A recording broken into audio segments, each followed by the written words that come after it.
Quick! This is a face video. If you're not okay with my face, go away. Anyways, so if y'all are wondering why I'm a Copper 1 in this video, it's not because I'm bad. It's because I've only been playing ranked for like 2 days and I've done like 14 games. I lost 8 games, won 6. I will say that I've gotten blatant cheaters in 3 of those games. In the other games, I've been having champs on the enemy team or plats on the enemy team because of the new skill-based MMR. So basically, you'll just go against other people who are your skill level. So if I'm playing on a team and I'm technically a silver or a gold in ranked because of my account, which actually, if you're thinking about my account as a whole, I'm a plat player because my console MMR was plat, which is why I think it's so dumb that they brought plat MMR, my MMR back personally, because I don't play console anymore. I play keyboard and mouse, which is a whole other shebang. So that's why. Hey everybody, it's your Dictator here, coming to you with a whole new video. So I wanted to talk to y'all about the new Rainbow Six Siege season and some of the issues that have been coming with it.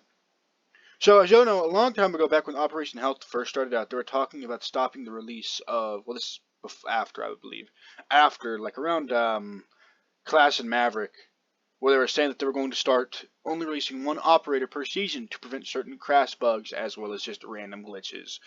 Now, in the new season, Year 7 Season 2, we have had the kind of concurrent issue of games not responding, crashing during drone phase, blatant cheaters. I mean, blatant cheaters are always going to be a problem in Siege, even with the new, rework of the entire game and making it to where there's a new key every 2 hours or whatever time it's supposed to be.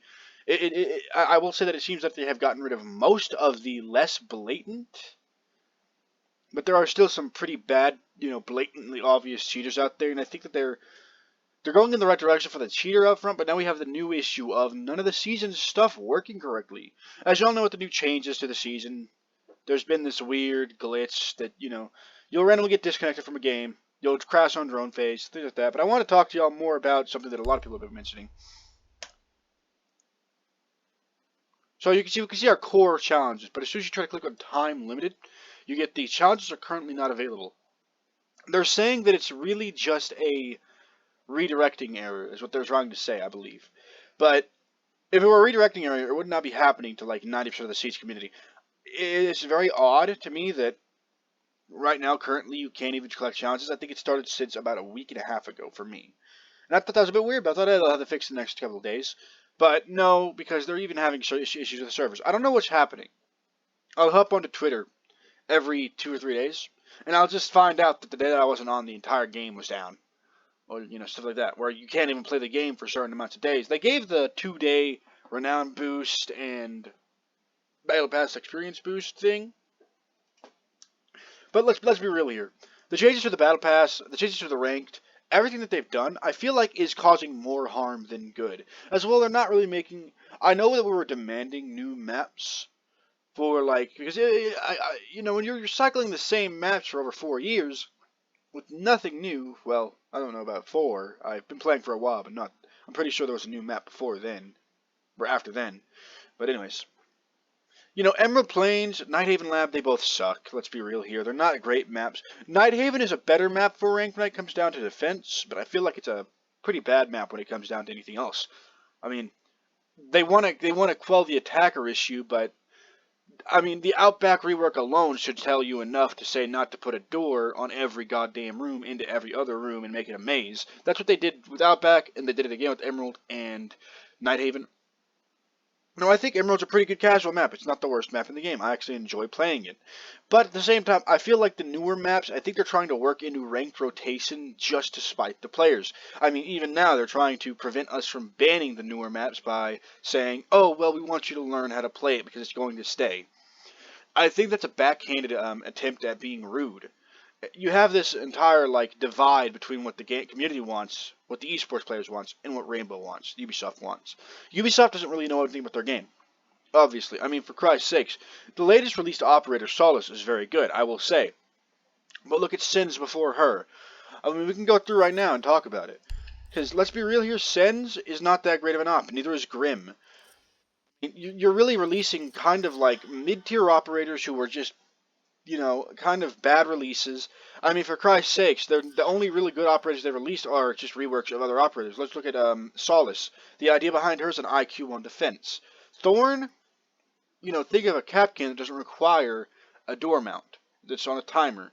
It's kind of that thing what they do with every other operator. I mean, if you really want to say it, a Lesion versus a Frost. A Frost is a hard-tacked area, easily visible, but it insta-knocks. A Lesion, almost completely invisible, slightly visible, does not hard-knock but does damage over time, preventing you from planning and making it harder for you to move around the map.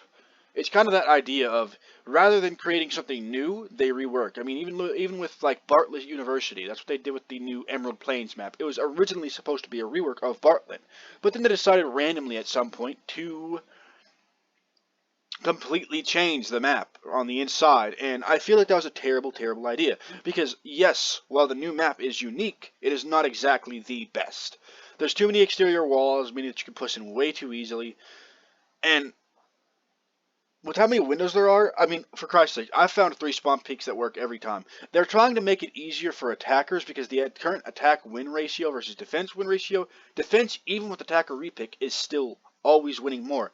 And I think that their entire outlook on this is that they're trying to make it to where it's harder to defend. That shouldn't be your current outlook, because both teams have an equal opportunity to play defense in ranked. You each get 3, right? No. 3 versus 1. I think that's one of those things where I think they should bring back the old school where it would rotate, because you're getting too cozy with one side. I feel like the whole point of ranked is supposed to be showing blatant skill rather than seeing that a strat works, because you're giving a lot of intel to the player who starts with the first coin flip, who gets defense first, because now they know the exact kind of play style that the enemy team has, and they can off-rhythm them. So if you lose that first round of defense, you still have a chance to win both the other 2, and since you have intel on what kind of ops they play, how they play, what they move like, whether they're a roamer, a fragger, or an anchor, a droner, things like that, a spotter basically, you need to have that kind of intel. I mean, for example, if you're going not Solace the first one, you find out a lot of them are playing operators that can be spotted by Solace through a wall, or they like to drone a lot, you can then switch to Solace and get easy runouts. I feel like it would be a lot smarter to have it go defense, attack again, because that right there felt a lot more up and energy. You need a lot of that energy, because by the time you're on your 3rd defense or on your 3rd attack, if you're attacking, and these guys are goated on defense, and they're just destroying you, by that time you're 3-0, it only takes 1 defense loss for you to lose, which is ridiculous because you're giving one side overwhelming advantage as it is, because you can see it yourself. Defense overwhelmingly beats out attack whenever it comes to win chance. Just starting on defense gives you a higher % chance of winning. That's fact. It doesn't matter how bad you play or how good you play, as long as you start at defense, you will have a better chance, better odds of winning right off the bat, because if you win those 3 defenses, that entire enemy team is either going to be thinking, we have to sweat our asses off and play it safe, and if they play it safe, that gives you more time to play, like if you're saying, let's say, Lesion, or a zombie, or operators that take time to build up their next gadget. Those operators, that gives them more time to defend more. When you're talking about somebody like Lesion, who is very strong in the meta, he's not really in the meta, but I would say that he's one of the stronger operators as long as you're not facing against an IQ or somebody who's quickly checking. Lesion and Kapkan are also kind of similar, I like to say. Because Kapkan, his whole entire thing is to bait out people who are quick rushing because they have very little time left. They don't want to check, they don't have the time to check, so they're trying to get into sight, and that's usually what kills them, right? I would say that you need to focus more on a meta where it's not as complicated to get in. I know that sounds stupid, but like, for example, they need to add they need to focus more on the competitive side of roaming. They need to, because right now the whole issue for me is I'm a pretty decent player, as you can see I'm Copper 1, but that's because I've only played like 15 ranked games, and I will say that's a lot of ranked games to play to only be at Copper 1. My first day of ranked, I got nothing but platinum diamonds and a couple of cheaters. You can see my first day was nothing but straight losses. And I don't know for sure, but I sent a hacker replay to Varsity Gaming, hoping that he'll go through it and see if I'm right about a certain player. One of my only losses on the second day, I've only played ranked for 3 days. About 4 hours overall of ranked. So, Copper 1's not that bad in my opinion. I've lost 2 actual games. So I've won like 7, lost 2. That's my current win ratio. If we're not counting the first day where I was getting absolutely fucking dunked on by people because they did the whole new count rollback thing where, you know.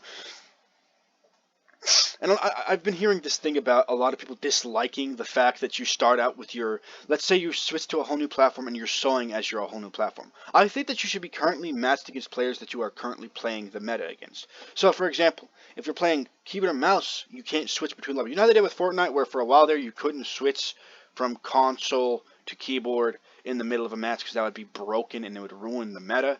Because if you're really good at controller, but you're okay in keyboard and mouse and can beat most controller players, it would be dumb for you to queue into a controller lobby and then switch to keyboard and mouse. I feel like that should be the same thing with here. You'll still get keyboard and mouse players, but you're paired against the same level of skill. So, for example, if you're playing on a remote controller, you're a level 180, for example, you're not just going to get paired against 180 straight up, or people who are plat, level. Because on console, I played about plat level. Plat 1, almost diamond level. I think I cleared diamond a couple of times there. Not an actual ranked, because I didn't play very much ranked on console, because I hated console ranked. I mean, it's one of those things where it's not even about accuracy anymore, it's just about who can catch the other one off guard first. Which is the same thing with the current ranked meta in this game, I guess, to be fair, or in PC. But anyways, I feel like, because I've been playing a lot of ranked, and I will tell you right now, I have actually gotten quite a few controller players on my team, it feels like.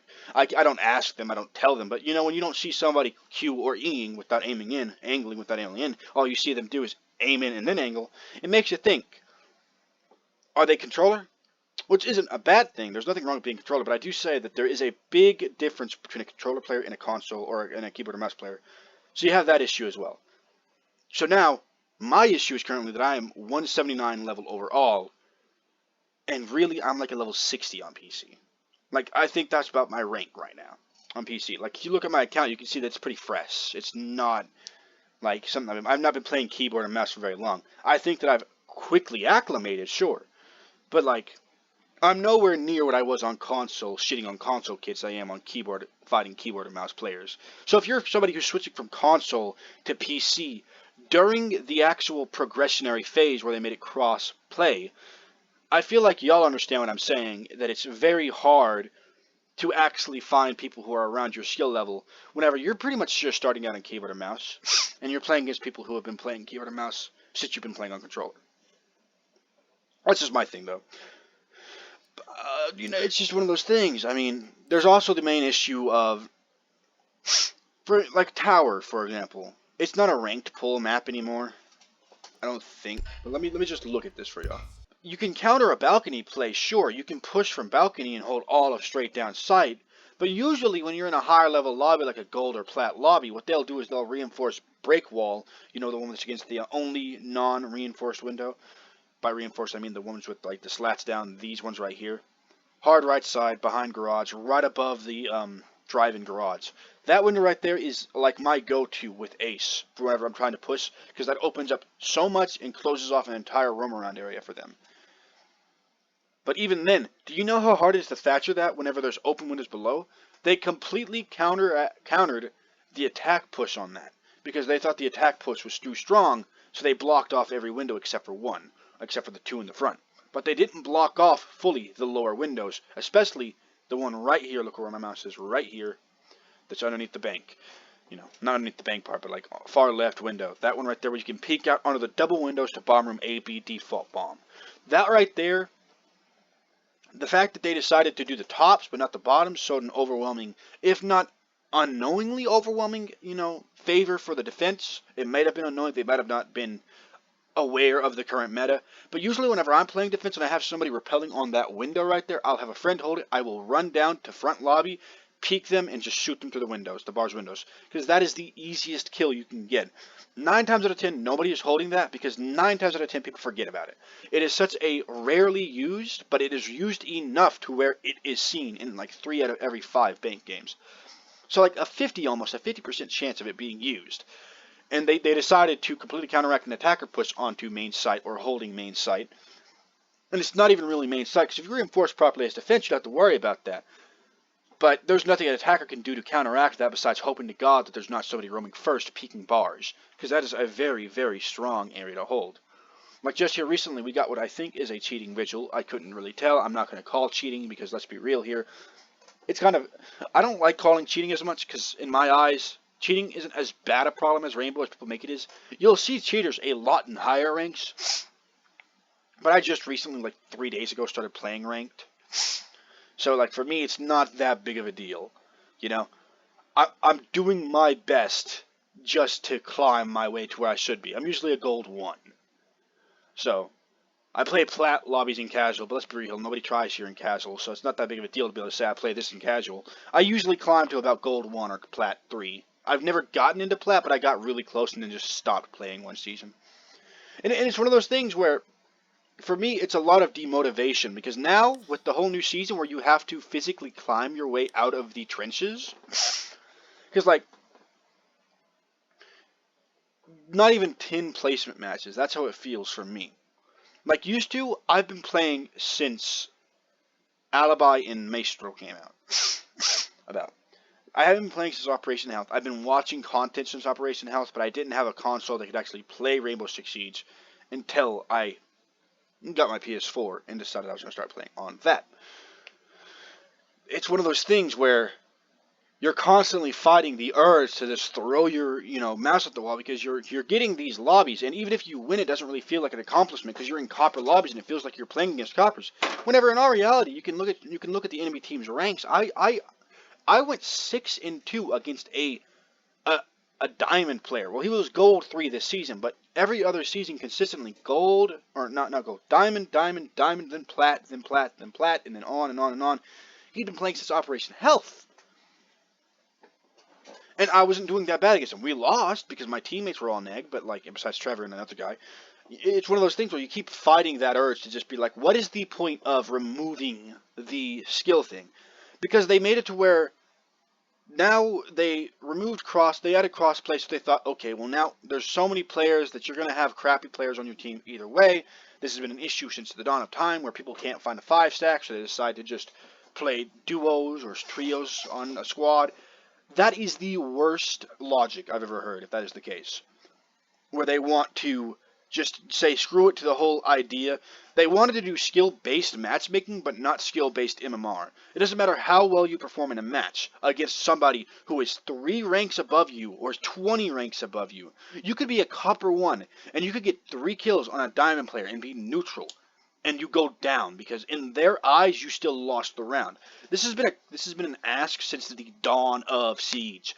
Make it skill-based MMR. That way, if you play positive, you're not gonna drop. But if you play neg, you are going to drop, even if you are on the winning side. Because I get why a lot of people don't want that, because then that means, oh well, what if you had a lot of intel? It should be point-based, not kill-based. Like for example, if you had a lot of points, like if you were consistently killing people, or, being a support class, deploying your breaches, stuff like that. Anything that shows that you are competent, a high skill gap between you and second should be a automatic up rank. Because in the community's eyes, you played good enough there to rank up. But a positive KD, if you go up and you're not ready for that rank, you're going to drop down anyways. So in my opinion, it doesn't matter how stupid it sounds. Skill-based MMR is the best way to go about it. Because once you hit the point where you're not supposed to be there, no matter how good your KD is, if you can't communicate, you are going to drop right back down. It's one of those things where you just kind of have to accept that that's going to happen. It would be better in the long run to make it to where it's skill-based matchmaking, or skill-based MMR rather than skill-based matchmaking, because you do skill-based matchmaking with no anti to the fact that there's going to be a champion team. Let's say this. You have an entire team of coppers with you, but you're a champion player. Skill-based matchmaking would say that you're probably about a gold lobby. You're going to face a bunch of golds. There is no difference between a plat player and a champion, except for game sense. Well, not game sense. Reaction time, I would say. For me, I've played against champs. I've played against plats. They play the same strats when it comes to map layout, setup, everything. The champs are just cracked out of their mind when it comes to actually reacting. So for me, I feel like it would be way smarter to say, okay, well, we can't let the champ play with these coppers, because he's going to absolutely sit on these golds who can't even react to the shots coming their way. It's a wild, wild situation.